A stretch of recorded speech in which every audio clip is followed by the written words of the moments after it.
Hujambo na karibu tena, tuendelee kuhabarishana taarifa mbalimbali.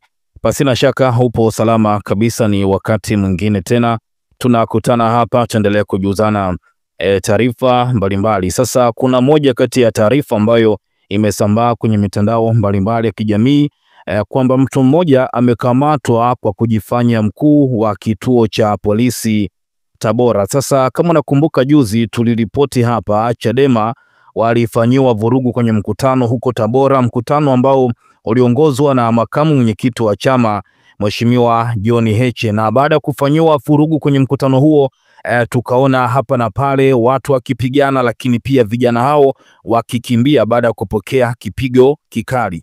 Lakini wakati yote hayo yakitokea, polisi hawakuwepo eneo la tukio, lakini ulikuwa ni mkutano halali na polisi walitakiwa wawepo kwa ajili ya kuweka ulinzi, lakini polisi hawakuwepo. Ndipo baada ya mkutano makamu mwenyekiti wa Chadema John Heche akiongozana na viongozi wengine wakaenda moja kwa moja kituo cha polisi Tabora, na lengo lilikuwa ni kuripoti tukio la uvamizi wa vijana ambao walivamia mkutano huo ambao ulikuwa unaongozwa na makamu mwenyekiti wa chama cha Chadema. Punde tu baada ya John Heche na viongozi wengine kutoka kituo cha polisi nimeona wakili msomi Dickson Matata akielezea kwamba walipotoka pale, walipofika tu nje, alikuja mtu mmoja ambaye hawakujua ametokea wapi, lakini alipofika pale akaomba msamaha kwa vijana wale kufanya tukio lile la kushambulia mkutano wa Chadema, akidai ya kwamba miongoni mwa vijana ambao wamefanya fujo kwenye mkutano alikuwa ni mtoto wa dada yake ambaye yeye kamlea, yani mjomba wake. Kwa hiyo hakupenda kile kitendo ambacho mjomba wake amekifanya kwenye mkutano wa Chadema. Ukitazama video hiyo, hakuna sehemu ambapo alijitambulisha kama yeye ni mkuu wa kituo cha polisi, lakini pia kwenye video hiyo anasema kwamba sijapenda kilichofanywa na vijana hawa, na mmoja kabisa ni mjomba wangu, mtoto wa dada yangu, lakini alichokifanya sijakipenda. Sisi tumekuwa tukiwasapoti sana, hata hizi tone tumekuwa tukichangia sana. Sasa unajiuliza kwamba mkuu wa kituo cha polisi kweli angeweza kusema kwamba tunawasapoti sana Chadema na tunachangia sana tone ya Chadema? Kwa hiyo ni kitu ambacho kilikuwa ni kigumu, lakini kwenye video hiyo hakuna sehemu ambapo mtu huyo amesema kwamba yeye ni mkuu wa kituo cha polisi. Sasa baada ya kukamatwa, tumeona John Heche akiandika mambo mengi, lakini pia akidai ya kwamba jeshi la polisi kuna kitu wanaficha, lakini pia basi lijitokeze hadharani liseme waliofanya fujo kama wamechukuliwa hatua, wamekamatwa na vitu vingine, lakini wamejaribu kupeperusha upepo na kumkamata mtu asiyehusika na vurugu na kumpa kesi ambayo hajafanya na wala hajahusika na kitu chochote. Kwanza taarifa ya jeshi la polisi, kabla tujaangalia kile ambacho amekiandika John Heche, na someka kama ifuatavyo. Taarifa kwa umma: akamatwa kwa kujifanya ni mkuu wa kituo cha polisi Tabora. Jeshi la polisi mkoa wa Tabora limeona picha mjongeo, video clip inayosambazwa kwenye mitandao ya kijamii iliyobeba kichwa cha habari, mkuu wa kituo cha polisi Tabora amuomba msamaha Heche baada ya vurugu. Jeshi la polisi mkoa wa Tabora linawajulisha wananchi waipuuze picha mjongeo hiyo, kwani imetengenezwa kwa lengo la kuwahadaa na kuwapotosha. Jeshi la polisi mkoa wa Tabora halina mkuu wa kituo cha polisi wa namna hiyo. Kutokana na kitendo hicho cha kihalifu cha kutengeneza na kusambaza taarifa ya uongo, jeshi la polisi limefanya msako na kufanikiwa kumkamata mtu aitwaye Daudi Paul Delim mwenye umri wa miaka 49 ambaye ni mkazi wa Mbagala A wilayani Igunga, ambaye anatuhumiwa kujifanya ni mkuu wa kituo cha polisi akiomba msamaha. Mtuhumiwa amekamatwa na anaendelea kuhojiwa ili kujua aliyoshirikiana nao kuandaa picha mjongeo hiyo hasi na potofu na kuisambaza ili hatua stahiki za kisheria dhidi yao zichukuliwe. Imetolewa na kamanda wa polisi mkoa wa Tabora. Watu wengi mno kipita hata kwenye peji za polisi wametoa maoni yao. Huyu anasema mimi ni mwanasheria, ila kosa la jamaa ni kuomba msamaha au kuandikwa. Lakini pia mwingine akasema basi ombeni msamaha na nyie kwa kuto kuwepo kwenye eneo la mkutano. Lakini pia mwingine akasema kwani ni wapi alijitambulisha kuwa ni mkuu wa kituo cha polisi au vyombo vya habari ndio vimeripoti hivyo? Lakini pia mwingine akasema aliyeandika hiyo habari ndiyo ahojiwe, nyie mnaenda kumkamata anayeomba msamaha, kwani alijitambulisha kuwa yeye ni mkuu wa kituo, ndio maana mnashindwa kesi alafu wanaoshinda wanapotezwa. Lakini pia mwingine akasema kwamba ndio maana nawashangaa sana, mtu kaomba msamaha na pia kuandikwa kama ni mkuu wa kituo cha polisi, mnamsaka mpaka uvunguni, ila likija la kuteka na mauaji mnasema endless uchunguzi, yani uchunguzi wa mauaji na utekaji kwenu limekuwa ni infinity. Lakini pia mwingine akasema mbona yeye anaona kama alikuwa na upeo mkubwa kuliko hata askari wenyewe. Jambo la kwanza alikiri kutokea kwa tukio, jambo la pili akaomba msamaha ili kutuliza jazba kwa wananchi wake, kwa wananchi wale waliokuwa wakifuatilia hatima ya kijana aliyedaiwa kupigwa na polisi. Lakini pia mwingine akasema kwamba na nyie polisi msifanye kazi kwa mihemko, yule bwana kwa maelezo yake hakuna pahala alipojitambulisha kuwa yeye ni OCD wala askari, mjitahidi kubalansi kuepuka machafuko. Sasa twende moja kwa moja kwa John Heche, makamu mwenyekiti wa chama cha Chadema ambaye alifanywa fujo kwenye mkutano huo huko Tabora, akielezea kile ambacho kimetokea. John Heche kwanza ameambatanisha na taarifa ambayo ilipostiwa na ITV Tanzania, ITV Digital, na kichwa cha habari kilikuwa kinasomeka aliyejifanya mkuu wa polisi akamatwa. Heche akaandika, huyu bwana aliongea na mimi, hakuna sehemu yoyote kwenye mazungumzo aliposema kuwa yeye ni polisi.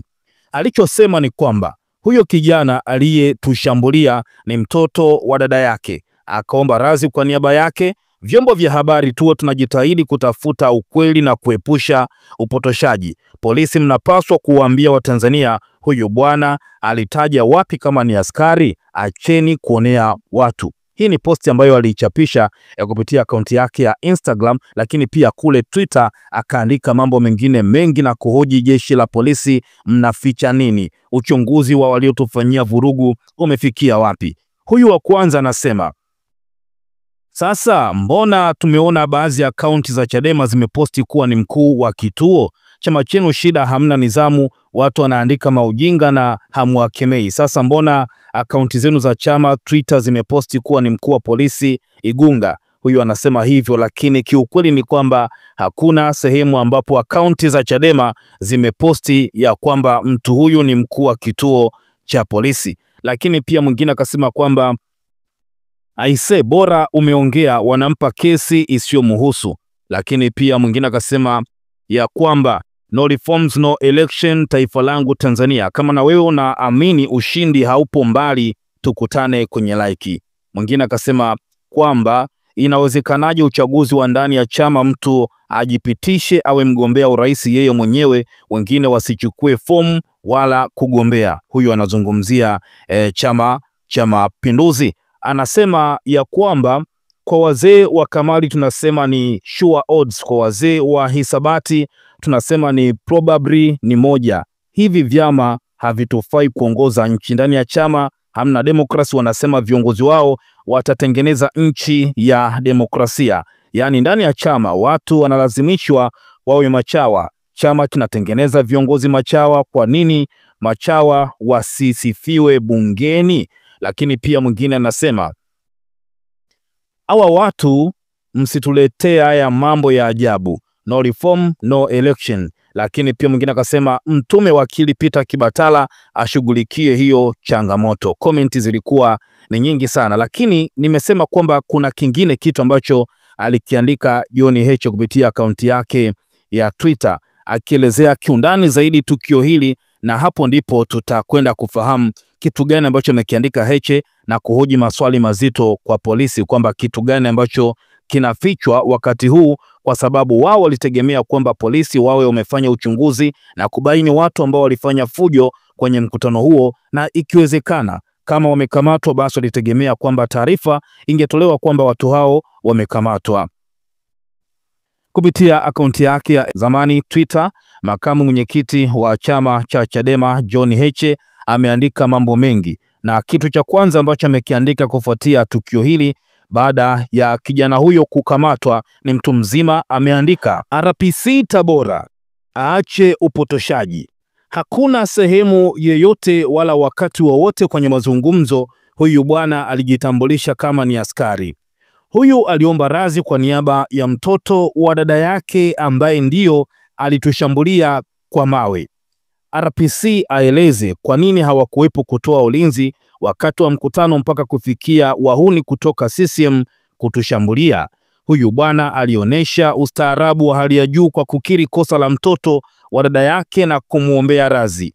Anachofanya RPC ni kuficha madhaifu yao na kutwisti ukweli wa mambo.